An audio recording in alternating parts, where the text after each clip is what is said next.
সকলেই নিজের ইবাদত করে পাঁচ ওয়াক্ত নামাজ পড়ে মনে করে আমাদের দায়িত্ব শেষ, রোজার মাসে রোজা রেখে মনে করে আমাদের দায়িত্ব শেষ। কিন্তু আল্লাহ রাব্বুল আলামিন আমাদেরকে যে বিধান দিয়েছেন, সেই বিধান অনুযায়ী যে আমাদেরকে সমাজ চালাইতে হবে, দেশ রাষ্ট্র চালাইতে হবে, সেগুলোর মধ্যে আমরা কিন্তু এই ধরনের সিরিয়াসলি চিন্তা করি না। আমরা সকলে চিন্তা করবো তো ইনশাআল্লাহ, ন্যায় সমাজ আমরা প্রতিষ্ঠা করার চেষ্টা করবো ইনশাআল্লাহ। যেখানে আল্লাহ রাব্বুল আলামিনের কোরআন দিয়ে কি হবে, বিচার করতে হবে। সারা রাত আমরা 70 বছর তাসবিহাত করবেন, তাহাজ্জুদ পড়বেন, তার সওয়াব একদিকে, আর সমাজের মধ্যে ন্যায় ভাবে বিচার হবে, তার সওয়াব এক পাল্লায়। এই ন্যায়ের পাল্লাটাই ভারী হবে। কারণ আল্লাহ রাব্বুল আলামিন আমাদেরকে যে দুনিয়ায় দিয়েছেন কেন? আল্লাহ রাব্বুল আলামিনের রিপ্রেজেন্টেটিভ হিসেবে, খলিফা হিসেবে। খলিফার কাজ কি? তার কাজগুলোর বাস্তবায়ন করা, দুনিয়াতে ন্যায় প্রতিষ্ঠা করা। জন্য আমাদের সকলে কি করতে হবে? একত্রিত হয়ে চেষ্টা করতে হবে। চেষ্টা করবেন তো সবাই ইনশাআল্লাহ?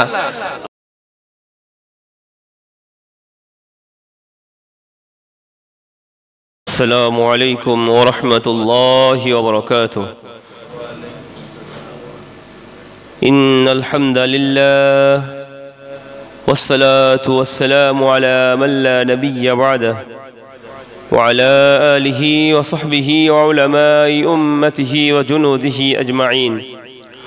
وقال الله تعالى كما ورد في سورة النساء: إن الذين كفروا بآياتنا سوف نصليهم نارا كلما نضجت جلودهم بدلناهم جلودا غيرها ليذوقوا العذاب إن الله كان عزيزا حكيما. والذين آمنوا وعملوا الصالحات سندخلهم جنات تجري من تحتها الأنهار خالدين فيها أبدا لهم فيها أزواج مطهرة وندخلهم ظلا ظليلا. إن الله يأمركم أن تؤدوا الأمانات إلى أهلها وإذا حكمتم بين الناس أن تحكموا بالعدل إن الله نعم ما يعظكم به إن الله كان سميعا بصيرا. يا أيها الذين آمنوا أطيعوا الله وأطيعوا الرسول وأولي الأمر منكم فإن تنازعتم في شيء فردوه إلى الله والرسول إن كنتم تؤمنون بالله واليوم الآخر ذلك خير وأحسن تأويلا. رب اشرح لي صدري ويسر لي أمري واحلل عقدة من لساني يفقه قولي. اللهم نور قلوبنا بالقرآن وزين أخلاقنا بالقرآن ونجنا من النار بالقرآن وادخلنا الجنة بالقرآن. اللهم ألهمنا رشدنا وأعذنا من شرور أنفسنا. اللهم أرنا الحق حقا وارزقنا اتباعه وأرنا الباطل باطلا وارزقنا اجتنابه. اللهم ربنا وفقنا لما تحب وترضى آمين يا رب العالمين. আল্লাহ রব্বুল আলামিনের অশেষ বড় মেহেরবানি যে আল্লাহ রব্বুল আলামিন আমাদেরকে জুমার দিন জুমার নামাজের পূর্বে আল্লাহ রব্বুল আলামিনের পবিত্র গ্রন্থ আল কোরআন থেকে কিছু কথা বলার এবং শোনার তৌফিক দান করেছেন। জন্য আমরা সকলে দিল থেকে শুকরিয়া আদায় করি আলহামদুলিল্লাহ। সম্মানিত মুসল্লি একরাম, আপনারা সবাই অবগত আছেন যে আমরা কোরআনের ধারাবাহিক তাফসিরের মধ্যে আছি। সূরা ফাতিহা, বাকারা, সূরা আল ইমরানের পরে সূরা নিসার তাফসিরের মধ্যে আছি। ইতিমধ্যে আমরা সূরা নিসার 55, 56 নম্বর আয়াতের তাফসীর শেষ করেছি। আজকে আমরা চেষ্টা করব 56, 57, 58 এর সামনের আয়াতের তাফসীরগুলো শেখার জন্য। এখন আমাদের যে আলোচনার যে মূল বুনিয়াদ চলতেছে সেটা হলো আহলে কিতাব তথা প্রথমত ইহুদি এবং নাসারা, এবং যদি আপনি হিন্দুদেরকে শামিল করেন তাহলে হিন্দু এবং বৌদ্ধ যারা রয়েছে, অর্থাৎ যাদের কাছে আল্লাহ রাব্বুল আলামিন কখনো না কখনো কিতাব দিয়েছিলেন, আসমানি কিতাব এসেছিল, তাদেরকে আহলে কিতাব বলা হবে। তো যখন আহলে কিতাবরা আগে রাসূল পাক সাল্লাল্লাহু আলাইহি ওয়াসাল্লাম পৃথিবীতে আসার আগে ইহুদিরা ছিল মূল মুসলমান কওম হিসাবে সারা দুনিয়া খ্যাত। যখন ইহুদিরা আল্লাহ রাব্বুল আলামিনের বিধানকে মুখে বললেও কর্মের মধ্যে তারা আনেন নাই, এবং তারা আল্লাহ রাব্বুল আলামিনের বিধানকে গোপন করেছে, এবং এই সমস্ত আয়াতের মাধ্যম দিয়ে বিধানকে গোপন করে দুনিয়ার বিভিন্ন স্বার্থ তারা হাসিল করেছে। স্বল্প মূল্যে তারা কিতাবকে বেচেছে। এটা আমাদের মধ্যে এখন দেখলেও খেয়াল করবেন, আমাদের উদাহরণও ওই হুজুর থেকে কম না। রাসূল পাক সাল্লাল্লাহু আলাইহি ওয়াসাল্লাম হাদিস রয়েছে, লা আতিয়ান্না আলা উম্মতি মা আতা আলা বনি ইসরাঈল হাযওয়ান না'লান বিন না'ল। আমার উম্মতের উপরেও ঠিক হুবহু ওই দৌর, ওই সময়, ওই যুগের পর যুগ আসতে যাচ্ছে, যে ধরনের যুগ ইহুদিদের উপরে এসেছিল। কেমন? না'লান বিন না'ল, দুইটা জুতা যেমন দেখতে একদম একটা সাথে সমান সমান হয়, ঠিক সেই রকম ইহুদিদের মধ্যে যেমন মৌলবীরা করেছিল, ঠিক আমাদের মধ্যে মৌলবীরা তেমন করতে যাচ্ছে। তো বর্তমানে আমাদের মধ্যে দেখা যাবে যে আমাদের বিভিন্ন মৌলবীরা আমরা নিঃস্বার্থের জন্য কোরআনের অনেক বিধানকে লুকায় রাখি, আবার অনেক বিধানকে বেশি করে বলি, যাতে করে আমরা যেটা চাচ্ছি সেটাই সাকসেস হইতে পারি। আল্লাহ রাব্বুল আলামিনের যে রিকোয়ারমেন্ট কি, আল্লাহ রাব্বুল আলামিন কোরআন দিয়ে যে আমাদের নিজি জীবন, ব্যক্তিগত জীবন, ফ্যামিলি, সমাজ, রাষ্ট্র, সারা পৃথিবীকে চালানোর জন্য একটা হেদায়েত দিয়েছেন, হেদায়েতের বাণী দিয়েছেন, সেদিকে আমরা না খেয়াল করে যতটুকু আমাদের প্রয়োজন হয় সেটাই আমরা আমাদের লোকদেরকে শিখাই, আর সেভাবে আমরা আমাদের সকল কাজগুলো হাসিল করার চেষ্টা করি। যাই হোক, এটা করতো উলামা ইহুদিরা। বর্তমানে আমরা ইসলামের যে সমস্ত উলামা, তারাও কম যায় না এই ব্যাপারে। তো ইহুদি উলামাদেরকে পছন্দ হয় নাই যে এই ইসলামের বাণীগুলো আমাদের ছাড়া অন্য কেউ বলবে আর আমরা তার কথা মেনে মেনে চলবে, এটা তাদের পছন্দ ছিল না। সেটা আল্লাহ রাব্বুল আলামিন এখানে বলছেন যে যদি ইহুদিদের যদি আল্লাহ রাব্বুল আলামিন রাজত্ব দিতেন, তাহলে তারা তার থেকে খেজুরের মানে একটা ক্ষুদ্রতম অংশ, খেজুরের আঠের মধ্যে যে বিন্দু থাকে, যে বিন্দু থেকে নতুন চারা উৎপন্ন হয়, সেই পরিমাণ কোনো রাজত্ব তারা কাউকে দিত না, সেই পরিমাণ মালিকও তারা কাউকে বানাতো না। বরং তারা লোকদেরকে আরো হিংসা করে যে আল্লাহ রাব্বুল আলামিন ইব্রাহিম আলাইহিস সালামের বড় ছেলে হযরত ইসমাঈল আলাইহিস সালামের বংশ থেকে রাসূল পাক সাল্লাল্লাহু আলাইহি ওয়াসাল্লামকে নবুয়তের মতো দরজা দিয়েছেন, এজন্য তারা হিংসা করে। আল্লাহ বলছেন, আমি ইব্রাহিমের ছেলেদেরকে মুলকিয়াত দিয়েছি অনেক বড় বড়, ফাকাদ আতাইনা আলা ইব্রাহিম আল কিতাব ওয়াল হিকমা, আমি ইব্রাহিমের বংশ থেকে অনেক কিতাব দিয়েছি, অনেক হিকমত দিয়েছি তাদেরকে, এবং ওয়া আতাইনাহু মুলকান আযীমা, ইব্রাহিম আলাইহিস সালামের বংশ থেকে আমি অনেক নবীকে, অনেক জনকে আমি বড় ধরনের রাজত্ব দান করেছি। এই বড় ধরনের রাজত্বের মধ্যে আসবে মোট 3 জন, আর মূলত আসবে হলো একজন। মোট 3 জন কে কে? হযরত তালুত আলাইহিস সালাম, যেটা হযরত মূসা আলাইহিস সালামের পরে, ফিরাউনের থেকে তারা নাজাত পাওয়ার পরে, হযরত মূসা আলাইহিস সালাম তাদেরকে যুদ্ধ করতে বলার পরেও শুধুমাত্র 3 জন লোক রাজি হয়েছিল যুদ্ধ করার জন্য। হযরত মূসা আলাইহিস সালাম, সাথে ছিল হযরত হারুন আলাইহিস সালাম, আর একজন ছিল পরবর্তীতে নবী হয়েছে হযরত ইউশা ইবনে নুন আলাইহিস সালাম। এই 3 জন লোক শুধুমাত্র যুদ্ধের মধ্যে রাজি হয়েছিল। তারা তাদের ঘর থেকে চলে এসেছিল, নীল নদ পার হয়ে একটা উপত্যকায় ছিল, কিন্তু যুদ্ধের সময় যখন আসছে মাত্র 3 জন লোক যুদ্ধের জন্য রাজি হয়েছে, আর কেউ রাজি হয় নাই। কিন্তু রাসূল পাক সাল্লাল্লাহু আলাইহি ওয়াসাল্লামের সাহাবাদের মধ্যে যখন তারাও ঘর ছেড়ে চলে এসেছিল, তারাও মক্কা থেকে মদিনায় চলে গিয়েছে। মদিনায় যাওয়ার পরে দ্বিতীয় বছরেই বদরের মধ্যে যুদ্ধের সামনে চলে এসেছে। বদরের মধ্যে যুদ্ধ যখন সামনে চলে এসেছে, রাসূল পাক সাল্লাল্লাহু আলাইহি ওয়াসাল্লাম সবার থেকে জিজ্ঞেস করছেন, তোমরা কি যুদ্ধ করতে চাও? তো সেই সময় সাহাবারা এক বাক্যে বলেন, হ্যাঁ আমরা যুদ্ধ করতে চাই। মিকদাদ ইবনে আসওয়াদ রাদিয়াল্লাহু তাআলা আনহু এটা বলে দিয়েছেন, ইয়া রাসূলুল্লাহ, আপনি সামনের দিকে যান, আমরা মুসার কওমের মত না যে আমরা যে বলবো আপনাকে ইযহাব আনতা রাব্বুকা ফাকাতিলা ইন্না হাহুনা কাঈদুন, আপনি এবং আপনার আল্লাহ যান, যুদ্ধ করেন, আমরা এখানে বসলাম, আমরা যুদ্ধ করতে পারবো না। আমরা এমন বলবো না আপনাকে, আপনি যদি বলেন সাগরের মধ্যে ঘোড়াকে নিয়ে চলে যাইতে হবে, আমরা তাও দ্বিতীয়বার প্রশ্ন করব না, আমরা আপনার সাথে যুদ্ধ করব।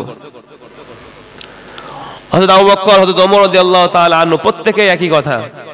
রাসূল সাল্লাল্লাহু আলাইহি ওয়াসাল্লাম মুহাজিরিন না আনসারদের রায় জানতে চাচ্ছিলেন, কারণ মদিনা সনদের মধ্যে রাসূল সাল্লাল্লাহু আলাইহি ওয়াসাল্লামের সাথে চুক্তি ছিল, আনসাররা বাধ্য থাকবে রাসূল সাল্লাল্লাহু আলাইহি ওয়াসাল্লামের নিরাপত্তা দেওয়ার জন্য মদিনার মধ্যে, আর বদর ছিল মদিনা শহরের বাইরে। তখন আনসারদের যে বড় কবিলা ছিল, বড় বংশ খাজরাজ, সাদ ইবনে উবাদা রাদিয়াল্লাহু আনহু, তিনি দাঁড়ালেন দাঁড়ানোর পরে বললেন তানিনা ইয়া রাসূলুল্লাহ, ইয়া রাসূলুল্লাহ আমরা বুঝতে পারছি আপনি আমাদেরকে উদ্দেশ্য করতেছেন, মানে আমরা কি বলতে চাই সেটা আপনি শুনতে যাচ্ছেন, এটা আমরা বুঝতে পারছি। বলেন কুলনা নাশহাদু আন্নাকা রাসূলুল্লাহ, আমরা সাক্ষ্য দিয়েছি যে আপনি আল্লাহর রাসূল, এবং আমরা আপনার উপরে বায়াত করেছি আল্লাহর উসরি ওয়াল ইউসরি, আমাদের কষ্ট হলেও আমরা আপনার কথা মানব, কষ্ট না হইলেও আমরা মানব।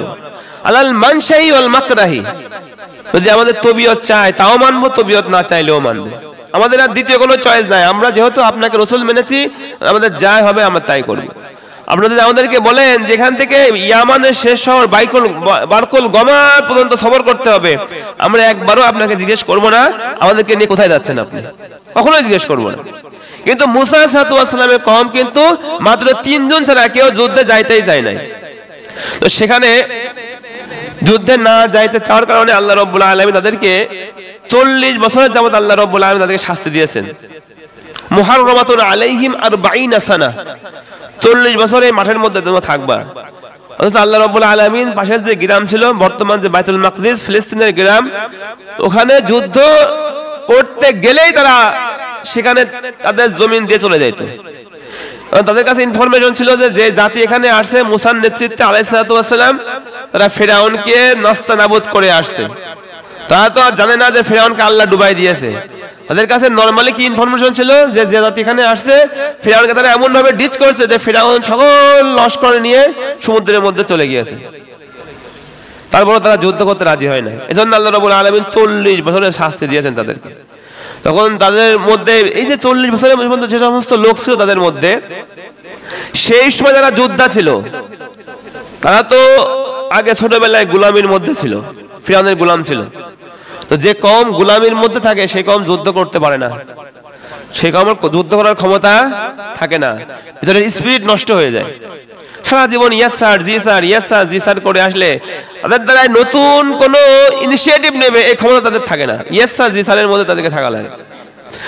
তো যখন এই যে শাস্তি দিয়েছে 40 বছরের মধ্যে, মজার ব্যাপার হলো এই 2 জন নবী এই শাস্তির মধ্যে তাদের সাথে ছিল, হযরত মুসা আলাইহিস সালাম এবং হারুন আলাইহিস সালাম। এর মধ্যে তাদের মৃত্যু হয়েছে, এবং এই 40 বছরে যারা মুরব্বি ছিল তাদের সকলের মৃত্যু হয়ে গিয়েছে। তখন যে তৃতীয় জন লোক ইউশা ইবনে নুন, তিনি যে জওয়ান ছিলেন, তার নেতৃত্বে পরবর্তীতে যারা এই ময়দানের মধ্যে জন্ম নিয়েছে তারা বলেছে না আমরা যুদ্ধ করব। তারা রাজি হয়েছে। তারা একটা স্বাধীন ল্যান্ডের মধ্যে ছিল, স্বাধীনতা কি জিনিস যারা বুঝতে পারছে। আর যারা ইয়েস স্যার জি স্যার করতে করতে ফিরআউনের লস্করের সামনে ছিল, তাদের পক্ষে ক্ষমতা হয় না, যুদ্ধের জন্য ইনিশিয়েটিভ নেবে ক্ষমতায় তারা পায় নাই, তাদের মনে এত শক্ত ছিল না। তো যাই হোক, এই যুদ্ধের পরিবর্তে আল্লাহ রাব্বুল আলামিন তাদেরকে বিজয় দান করেছিলেন, এবং তার পরবর্তীতে আল্লাহ রাব্বুল আলামিন হযরত দাউদ আলাইহিস সালামের নেতৃত্বে যুদ্ধ হয়, যেখানে দাউদ আলাইহিস সালাম আসেন এসে জালুতকে হত্যা করে। দাউদ আলাইহিস সালামের ঘটনার ইন্টারেস্টিং পয়েন্ট ছিল কি, দাউদ আলাইহিস সালাম হলো মেষ তোলাতেন, তাদের ঘর বাড়ি যে সমস্ত মেষ ছিল, মেষ তোলাতেন। প্রায় 6-7টা ভাই ছিল, তার অন্য অন্য সকল ভাই যোদ্ধা ছিল, কিন্তু হযরত দাউদ আলাইহিস সালাম যোদ্ধা ছিলেন না। তিনি ছাগলগুলো দেখাশোনা করতেন, ভেড়া দেখাশোনা করতেন, সেগুলোকে খাবার খাওয়াইতেন, রেখে বেড়াইতেন। কিন্তু তার শরীরের অনেক মজবুত শরীর ছিল, গান্ডা গন্ডি শরীর বলে না, বেশি লম্বা টল ছিলেন না, কিন্তু খুব স্ট্রং বডির অধিকারী ছিলেন। তার গায়ে বাজুর মধ্যে অনেক শক্তি ছিল। এখানে কিছু কিছু ব্যাপার আছে, একটা জিনিস খেয়াল করতে হবে, যেগুলো বড় বড় যারা ডক্টরেট করে তারা এগুলো বের করেন। তারা বলেন যে আপনার কাছে যে কোনো একটা টেকনোলজি থাকতে পারে, যে কোনো একটা জোট থাকতে পারে, হয়তো আপনি এখন বুঝতে পারছেন না এই টেকনোলজির কি কাজ আছে, কিন্তু এক সময় 10 বছর পরে যায় এই টেকনোলজিটাই হইতে পারে দুনিয়ার সবচেয়ে আশ্চর্যজনক টেকনোলজি। এই আপনার হাতে যে টেকনোলজি এখন রয়েছে এইটাই হইতে পারে আপনাকে বড় যুদ্ধের মধ্যে বড় কাম চলে আসছে। জিনিসটা কেমন হযরত দাউদ আলাইহিস সালামের ঘটনা শুনলে বোঝা যায়। যেহেতু হযরত দাউদ আলাইহিস সালাম মেষ চলাইতেন, তো মেষ চলাইলে ছাগল গরুকে অনেক সময় বিভিন্ন ধরনের নেকড়ে, ভাল্লুক, সিংহ এসে খেয়ে যায়। তো তাহলে যদি আমি আমার পালকে, ভেড়ার পালকে, দুম্বার পালকে, ছাগলের পালকে রক্ষা করতে চাই, তাহলে তো ওই নেকড়ে থেকে তো আমাকে এমন একটা সিস্টেম বাইর করতে হবে যাতে করে আমার এই বকরিগুলো বাঁচে। এজন্য তিনি একটা গুলটি তৈরি করেছিলেন। গুলটি ঘুরায় ঘুরায় ঘুরায় ঘুরায় ঘুরায় মানে দূরে দিন দেখতে থাকতো, দেখতো যে ঝোলের মধ্যে থেকে আসতেছে, ঘুরায় ঘুরায় ঘুরায় ঘুরায় ঘুরায় দিন তেন মার একদম মেরে যখন শের বা কোনো চিতার মাথার মধ্যে লাগতো না, তাহলে মাথার মধ্যে লাগার সাথে সাথে মাথার মগজ বের হয়ে যেত। তাহলে হাতে শক্তি কত ছিল, ঘুরায় ঘুরায় ঘুরায় স্পিড যেমন দেখায় না প্লেস্টেনের মধ্যে ছেলেবেলে গোলটি দিয়ে মারে এবং ঘুরায় ঘুরায়, ওই ধরনের গোলটি সিস্টেম ছিল হযরত দাউদ আলাইহিস সালামের হাতে। তো ইনি কিন্তু এটা ব্যবহার করছিলেন কিসের জন্য, তার পাল মানে ভেড়ার পাল রক্ষা করার জন্য। তো একদিন ভেড়ার পাল নিয়ে তিনি যাচ্ছেন, ভেড়া খাওয়াচ্ছেন এই জায়গায়, এদিকে হযরত তালুত আলাইহিস সালামের নেতৃত্বে যুদ্ধ হচ্ছে, হযরত ইউশা ইবনে তালুত আলাইহিস সালামের নেতৃত্বে জালুতকে সেনাপ্রধান বানিয়ে যুদ্ধ হচ্ছে। যখন হযরত তালুত আলাইহিস সালামের নেতৃত্বে যুদ্ধ হচ্ছে জালুতের বিরুদ্ধে, তখন যে জালুত ছিল সে অনেক বড় শক্তিশালী ছিল, তার লস্কর অনেক ছিল, কিন্তু লস্কর থাকলেও জালুত একটা দানব কিসমের লোক ছিল, তার সাথে কেউ ফাইট করে পারবে এই ধরনের কোনো লোক সেই সমাজের মধ্যে ছিল না। এমন যুদ্ধের ময়দানে ঘোষণা চলতেছে মুসলমানদের সাইড থেকে যে তালুতকে ধ্বংস করতে হত্যা করতে পারবে তাকে আমি অর্ধেক সম্পত্তি দেব।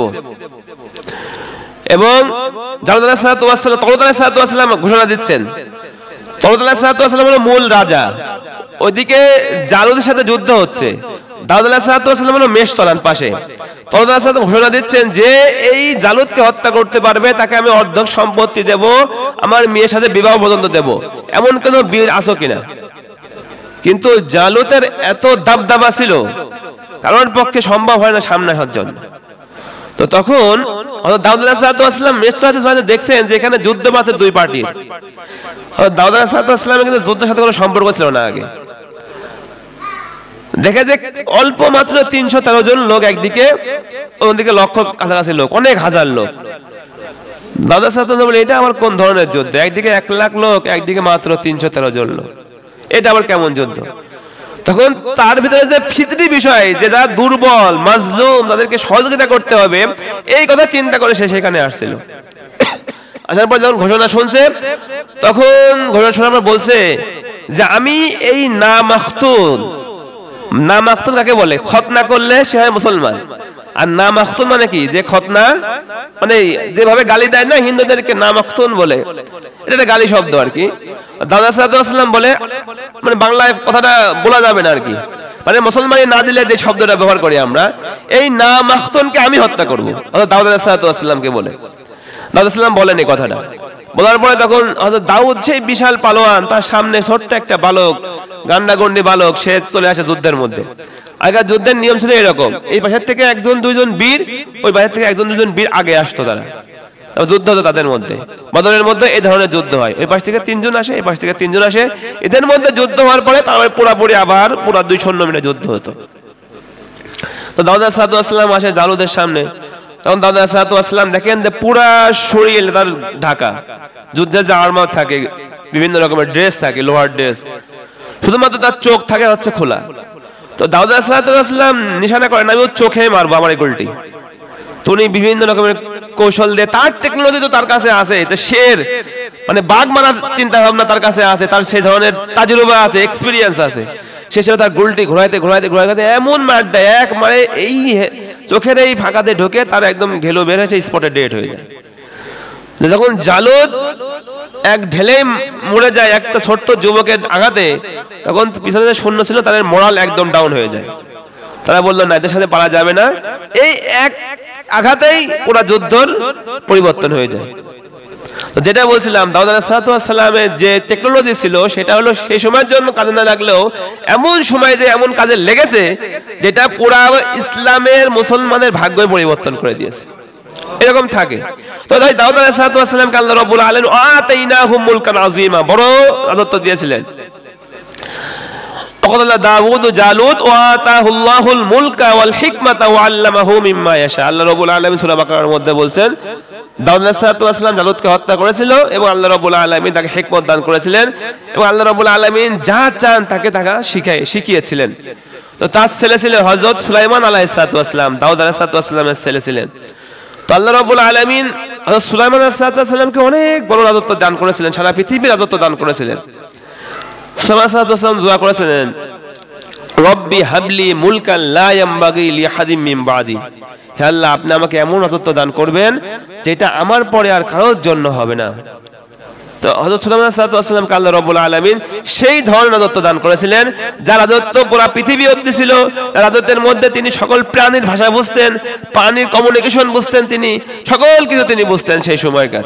আল্লাহ রাব্বুল আলামিন তাকে যে জান দিয়েছিলেন, এটা এখন তো প্লেন গেলে পারে বায়ুর উপরে কত ইফেক্ট ফেলে সেই সময় নিউটনের সূত্র অনুযায়ী, কিন্তু সেই সময় তার যে সিংহাসন উঠতো বায়ুর মধ্যে কোনো পরিবর্তনই হইতো না।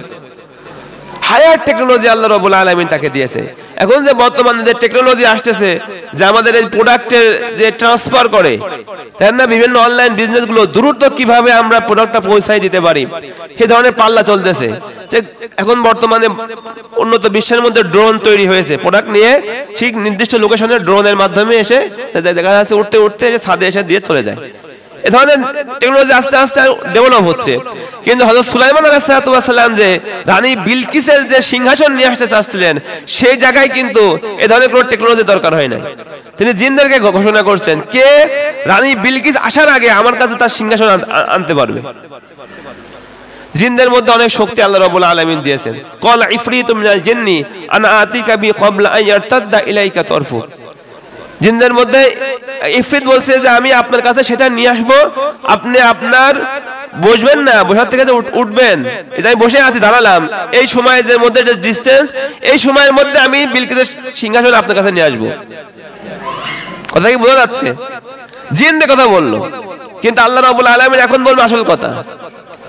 এখন বলবেন যে তার কাছে এমন একজন লোক ছিল যার কাছে ইলম ছিল, ইসমে আজম বলে অনেকে, ইলম ছিল, ইলমের মতো টেকনোলজির জ্ঞান ছিল। সে বললো আমি এত সময় নেব না, আমি আপনি আপনার চোখের পলক ফেলবেন, খুলবেন, আমি এখানে হাজির করে দেব।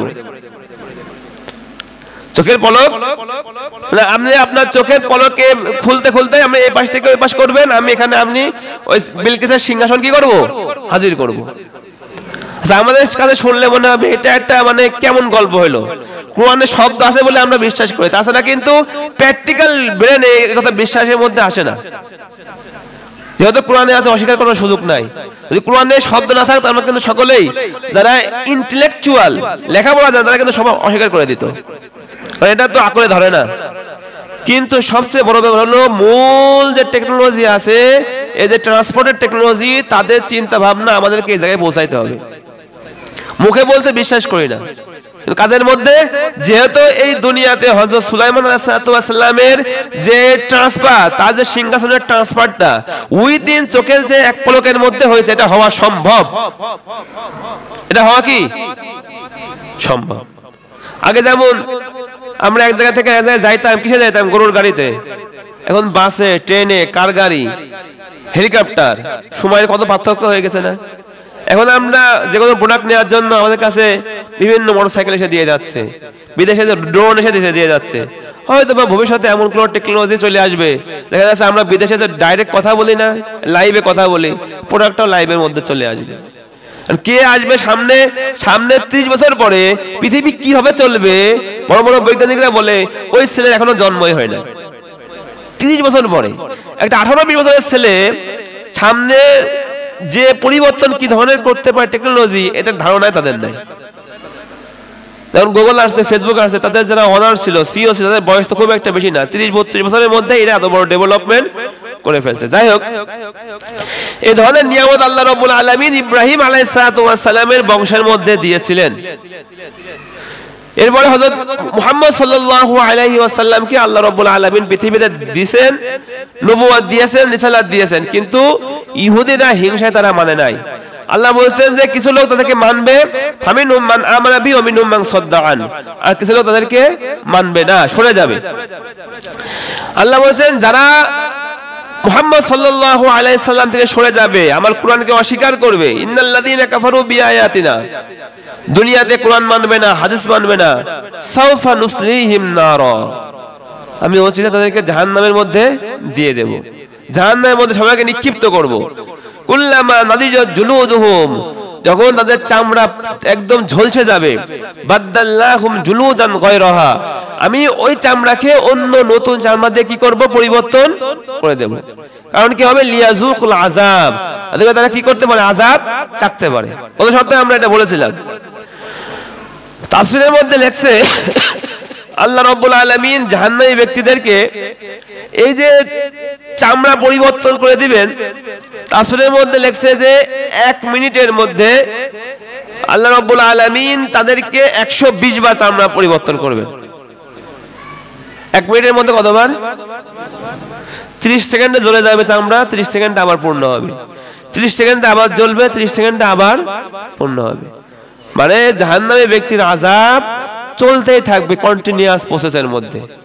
চামড়া যখন পুড়ে যাবে তখন তো সে আগুনের তাপটা আর বুঝতে পারবে না, বোঝা যাচ্ছে? আগুনের তাপটা সে বুঝতে পারবে না। তখন সে আগুনের তাপ যখন সে বুঝতে পারবে না, আল্লাহ রাব্বুল আলামিন তাকে আবার নতুন চামড়া দিয়ে দেবে, যাতে করে আগুনের সেই শাস্তিটা আবার সে বুঝতে পারে। আযাব চাখার জন্য তাদেরকে চামড়া পুড়ে যায়, যখন আবার পুরা চামড়া ঝলসে যাবে তখন আবার নতুন চামড়া দেবে। আল্লাহ রাব্বুল আলামিন জাহান্নামের মধ্যে এইভাবে কিন্তু আমাদের চামড়াকে পরিবর্তন করে করে শাস্তি দেবে যদি আমরা দুনিয়াতে কোরআনকে না মানি, আমার ব্যক্তিগত ফ্যামিলি, সমাজ এবং রাষ্ট্রের মধ্যে কোরআনকে আমরা না মানতে চাই। এরপরে আল্লাহ রাব্বুল আলামিন যেটা আনছেন সেটা হলো আমাদের জন্য খুশির সংবাদ। যারা মুমিন, আল্লাযীনা আমানু ওয়া আমিলুস সলিহাত, যারা দুনিয়াতে ঈমান এনেছে এবং সৎ কাজ করেছে। এখন সৎ কাজ বলতে ঈমান তো আমরা মোটামুটি সবাই বিশ্বাস করি, আল্লাহ এক ও অদ্বিতীয়, রাসূল সাল্লাল্লাহু আলাইহি ওয়াসাল্লাম আল্লাহ রাব্বুল আলামিনের বান্দা ও রাসূল, সবাই তো বিশ্বাস করে মুসলমান যেহেতু। আমালে সলিহা যেটা আছে সেটা আমরা অনেকেই করতে চাই না, বা অনেক কিছু বিষয়কে আমরা আমলে সলিহা মনে করে রেখেছি, এটা আমাদের মধ্যে কনস্ট্যান্ট হয়ে গিয়েছে। যেমন আমরা মনে করি শুধুমাত্র 5 ওয়াক্ত নামাজই আমলে সলিহার মধ্যে পড়ে। 5 ওয়াক্ত নামাজ পড়ি, কিন্তু আমরা শরীকের জমি যে নিজের মধ্যে নেওয়া যাবে না, অন্যের হক যে নিজে খাওয়া যাবে না, এটা আমলে সলিহা, এটা আমাদের কাছে মনে হয় না।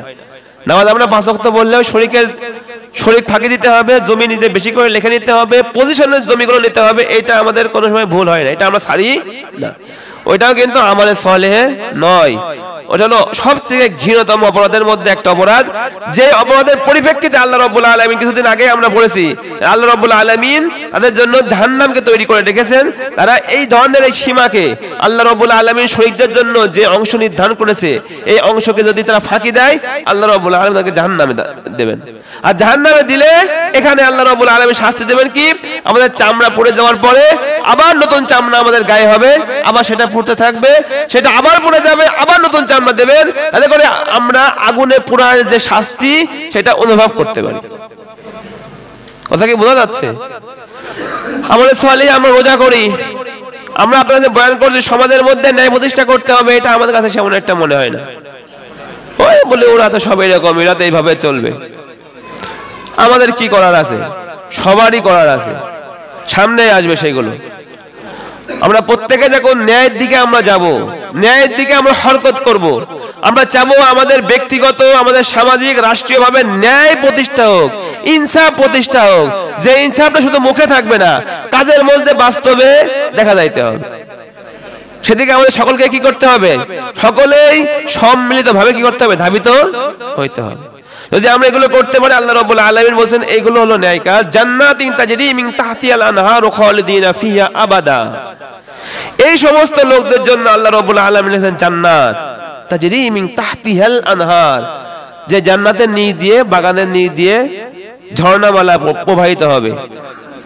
খালিদিনা ফিহা আবাদা, সেখানে চিরকাল থাকবে। খালিদিনা বললে কিন্তু খুল মানে হলো চিরকাল, আর যদি খালিদিনার পরে আবাদা শব্দ আবার আসে, তার অর্থ হবে আর সেখান থেকে আর কখনো বের হবে না। খালিদিনা ফিহা আবাদা, সেখানে একদম স্থায়ীভাবে, চিরস্থায়ীভাবে সেখানে থাকবে, সেখানে আর কখনো সেখান থেকে কি হবে না? বের হবে না। লাহুম ফিহা আজওয়াজুম মুতাহহারা, তাদের জন্য সেখানে থাকবে পুত পবিত্র স্ত্রীগণ, হুর আল্লাহ রাব্বুল আলামিন দেবেন। অনুদখিলহুম যিল্লান যালিলা, এবং আল্লাহ রাব্বুল আলামিন বলেছেন আমি তাদেরকে প্রবেশ করাবো একটা স্থায়ী ছায়াময় জায়গায়, যেখানে অতিরিক্ত গরমও থাকবে না, অতিরিক্ত ঠান্ডাও থাকবে না। আমাদের যে সিজন আসে, যে আমাদের সামনে আসতে যাচ্ছে ফাল্গুন মাস, অতিরিক্ত গরমও না অতিরিক্ত ঠান্ডাও না, খুব ভালো লাগে যে সময় সুইটেবল পিরিয়ড যেটা আমাদের আছে সিজনের মধ্যে। ঠিক আল্লাহ রাব্বুল আলামিন, এটা জান্নাতে হবে, এটা তো দুনিয়ার, ঠিক আল্লাহ রাব্বুল আলামিন আমাদেরকে এই ধরনের জায়গায় দিবেন যদি আমরা সৎ কাজ করতে পারি এবং আল্লাহ রাব্বুল আলামিনের প্রতি ঈমান আনতে পারি। সৎ কাজের মধ্যে আরো আছে যে আমরা নিজেরা নামাজ পড়ি, 5 ওয়াক্ত রোজা রাখি, তাহাজ্জুদ পড়তেছি, কিন্তু সমাজের মধ্যে বিভিন্ন ধরনের অন্যায় হচ্ছে, সেগুলো থেকে আমরা লক্ষ্য করি না। একটা ঘটনা রয়েছে, সেটা হলো একজন ওলি মানুষ, সে অনেক ইবাদত করে, নিজ বাড়িতে বসে অনেক ইবাদত, ইবাদতের পর ইবাদত, ইবাদতের পর ইবাদত, চোখ একটা চোখ সে গুনার মধ্যে রাখবে বা একটা সেকেন্ড ন্যানো সেকেন্ড সে গুনার মধ্যে হারায় না, সকল সময় তাসবিহাত করতেছে, কোন না কোন ইবাদতের মধ্যে আছে সে। তো তার কওমের লোকজন সকলে একেবারে পাপ করতে করতে করতে করতে করতে করতে ওয়াক্ক আলাইহিল কওল পর্যন্ত চলে গিয়েছে, মানে এমন নিচে চলে গিয়েছে যেখানে যে তাদের উপরে শাস্তি অবধারিত হয়ে গিয়েছে। এই লেভেলে গেলে শাস্তি দিয়ে দিতে হবে, আল্লাহ রাব্বুল আলামিনের কিতাবের মধ্যে সেটা লিপিবদ্ধ আছে, সেটা আল্লাহ রাব্বুল আলামিন ভালো জানেন কোন লেভেলটা সেটা কোনটা। তো জিবরিল আমিনকে পাঠিয়েছেন আল্লাহ রাব্বুল আলামিন, জমক গ্রামকে কি করতে হবে, ধ্বংস করতে হবে। জিবরিল আমিন এসে দেখেন যে গ্রামের সকল লোক অপরাধ করছে, সেটা ঠিক আছে, কিন্তু একজন লোক এত জিকির আজগার তাসবিহ করতেছে, মানে চোখ ফেলানোর মতো সে গুনাহ করে না, সকল সময় সওয়াবের মধ্যে আছে। জিবরিল আমিন আবার আল্লাহর কাছে ফিরে গিয়েছেন, যে বলছেন আল্লাহ আপনি তো অনেক গ্রামকে ধ্বংস করার জন্য আমাকে পাঠিয়েছেন, গ্রামের সকল লোক অপরাধ করছে সেটা ঠিক আছে, কিন্তু একজন ব্যক্তি এমন একজন বুজুর্গ রয়েছে সেখানে, সে একটা পলকের গুনাহও সে করে না। দেখেন এখানে আল্লাহ রাব্বুল আলামিনের কাছে সাক্ষী দিচ্ছে কে? স্বয়ং জিবরিল তার ইবাদতের সাক্ষী দিচ্ছে, সৎ কাজের সাক্ষী দিচ্ছে, কিন্তু তার সৎ কাজটা হলো ব্যক্তি কেন্দ্রিক, ব্যক্তিগত, ব্যক্তিগত তাসবিহ, ব্যক্তিগত নামাজ। সমাজ নিয়ে তার কোনো চিন্তা নেই, সমাজের লোক যে জাহান্নামে চলে যাচ্ছে, সমাজের মধ্যে যে অন্যায় হচ্ছে, ইনসাফ হচ্ছে না, এই নিয়ে কিন্তু এই আবেদের, এই ওলি মানুষের কোনো চিন্তা নেই। আল্লাহ বলছেন সর্বপ্রথম ওই আবেদকে মানে ধ্বংস করতে হবে, তার উপরে যে ওই গ্রামের সকল বোঝা চাপাইতে হবে তার উপরে। কথা কি করলে আমার রাসূলের বদনাম করলে যা চোখের মধ্যে রাগের ভাব আসে না, শরীরের মধ্যে তার থেকে প্রতিশোধ নেওয়ার ভাব আসে না, তার বিরুদ্ধে দাঁড়ানোর ভাব আসে না, ওই ধরনের আবেদ আমার দুনিয়াতে কি নাই, দরকার নেই। ওই আবেদকে আগে ধ্বংস করতে হবে এবং এর উপরে সমস্ত গ্রামবাসীকে কি করতে হবে, তার মাথার উপরে ফেলে ধ্বংস করতে হবে। তাহলে বোঝা যাচ্ছে নিজের ইবাদত গুলো তো আছে, আমরা সকলেই নিজের ইবাদত করে 5 ওয়াক্ত নামাজ পড়ে মনে করে আমাদের দায়িত্ব শেষ, রোজার মাথায় রোজা রেখে মনে করে আমাদের দায়িত্ব শেষ, কিন্তু আল্লাহ রাব্বুল আলামিন আমাদেরকে যে বিধান দিয়েছেন সেই বিধান অনুযায়ী যে আমাদেরকে সমাজ চালাইতে হবে, দেশ রাষ্ট্র চালাইতে হবে, সেগুলোর মধ্যে আমরা কিন্তু এই ধরনের সিরিয়াসলি চিন্তা করি না। আমরা সকলে চিন্তা করবো তো ইনশাআল্লাহ ন্যায় সমাজ আমরা প্রতিষ্ঠা করার চেষ্টা করবো ইনশাআল্লাহ, যেখানে আল্লাহ রাব্বুল আলামিনের কোরআন দিয়ে কি হবে, বিচার করতে হবে। সারা রাত আমরা 70 বছর তাসবিহাত করবেন, তাহাজ্জুদ পড়বেন, তার সওয়াব একদিকে, আর সমাজের মধ্যে ন্যায় ভাবে বিচার হবে, তার সওয়াব এক পাল্লায়, এই ন্যায়ের পাল্লাটাই ভারী হবে। কারণ আল্লাহ রাব্বুল আলামিন আমাদেরকে যে দুনিয়ায় দিয়েছেন কেন, আল্লাহ রাব্বুল আলামিনের রিপ্রেজেন্টেটিভ হিসেবে, খলিফা হিসেবে। খলিফার কাজ কি, তার কাজগুলোর বাস্তবায়ন করা, দুনিয়াতে ন্যায় প্রতিষ্ঠা করা। জন্য আমাদের সকলে কি করতে হবে, একত্রিত হয়ে চেষ্টা করতে হবে। চেষ্টা করবেন তো সবাই ইনশাআল্লাহ। আল্লাহ রাব্বুল আলামিন সর্বপ্রথম আমাকে এবং আমাদের সকলকে আমল করার তৌফিক দান করুক। তারপরে আসেন সুন্নাত পড়ে নেন। আকুল কওলি হাযা।